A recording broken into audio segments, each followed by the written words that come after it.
this video I'll show you how you can use if operator in your Java programs. First of all, let's create a simple program which allows user to enter a number from the keyboard and prints it in the console. Let's create a scanner object for entering number.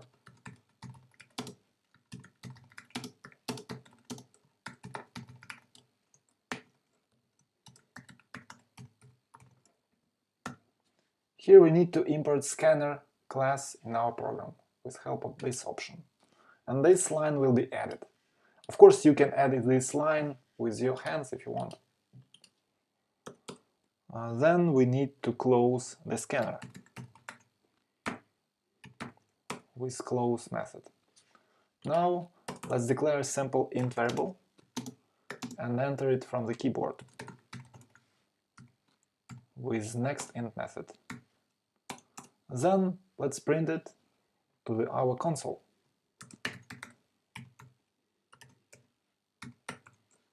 With println method.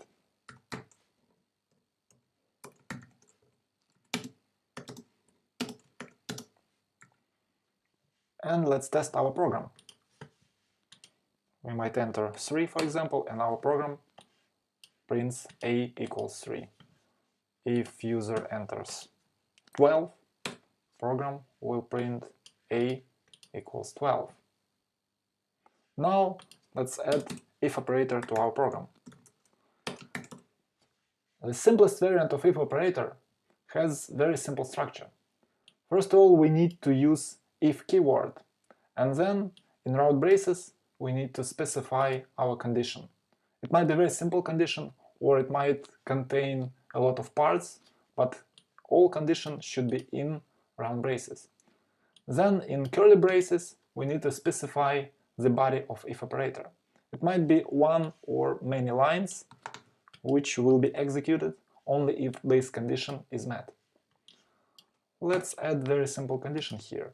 For example, a equals 3. And let's try this program once again. So user might enter any number here, and if it's 2, for example, program does nothing because 2 is not equal to 3. So this condition is not met. That's why this line is not printed in the console. Okay, what if user enters 3? 3 equals 3. That's why we can see a equals 3. So let's change our condition. Let's change this operator. In our conditions, we might use a couple of logical operators. For example, it might be equals and not equals, or it might be less or less than or equals. It might be greater or greater than or equals operators. Please pay attention that if it's equals operator, it should contain 2 equals symbols, because if it's one symbol, it means assign operator, and it will not work in Java. Let's change it to greater operator. So now our condition is a greater than 3. And let's try our program. What if user enters 3? In this case, our program does nothing because 3 is not greater than 3. And if our user enters 5, for example, our program prints a equals 5, because a, it means 5, is greater than 3. That's why this condition is met, and this line will be executed. Okay, let's make our if operator more interesting and more complicated. And let's comment it like the simplest version of if operator. And let's comment these lines.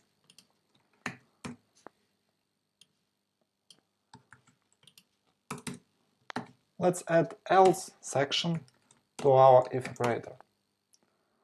Else section is another variant of if operator, and this section we need to use if we want to do something if this condition is not true.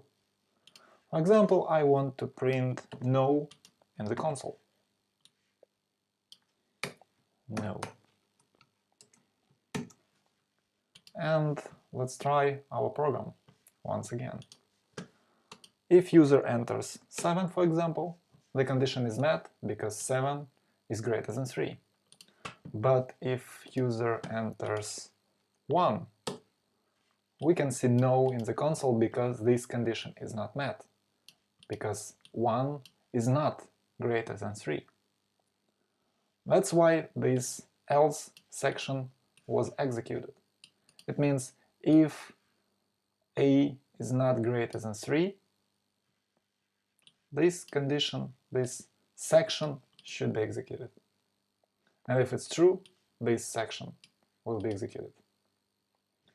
Let's try to change our condition and make it more complicated. For example, I want to check if my variable is in some range of numbers. For example, I want to check if my a variable is in range from 3, including 3, and less than 10, including 10. In this case, I need to change my condition.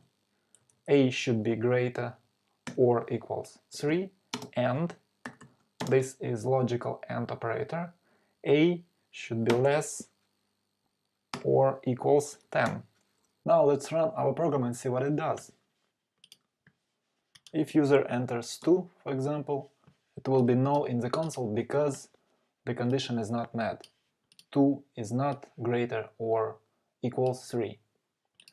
If user enters 3, the condition is met because 3 equals 3, and that's why we can see this line. If user enters 5, for example, the condition is met. That's why this line is executed. If user enters 10, the condition is met because here we have a less than or equals 10, and here we have 10. And finally, if user enters 15, for example, we will see no because this condition is not met, because 15 is too much. And that's why we can see no in the console. Okay, let's comment this code snippet. If operator checks if a variable is in range from 3 to 10, including 3 and including 10. Okay, let's comment this code snippet. And let's check another condition. What if I want to check if my variable equals 1 or 3 or 5? If my variable equals 1 or, and here I need to use this logical OR operator, or 1 equals 3 or a equals 5. If one of these conditions is met, my program should say yes.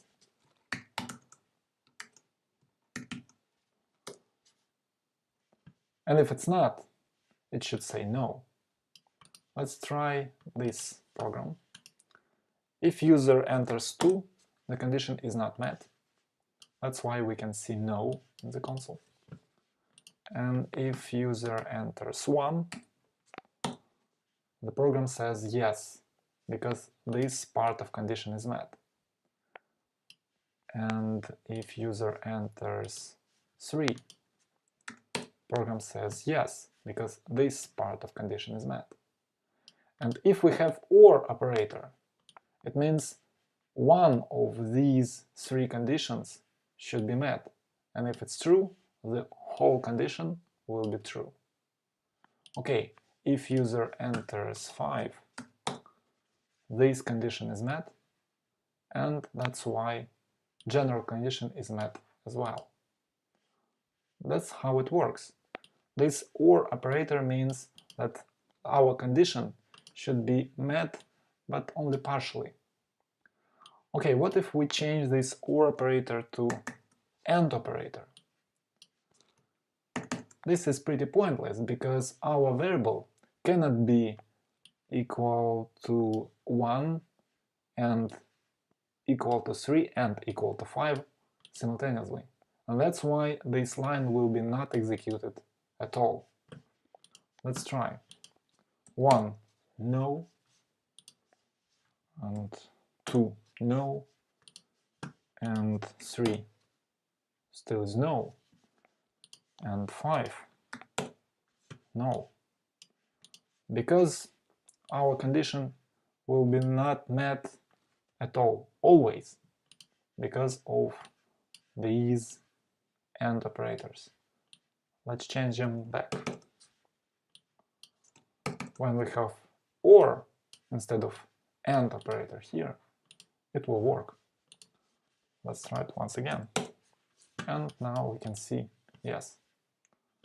So that's it. This is basically how if operator works in Java.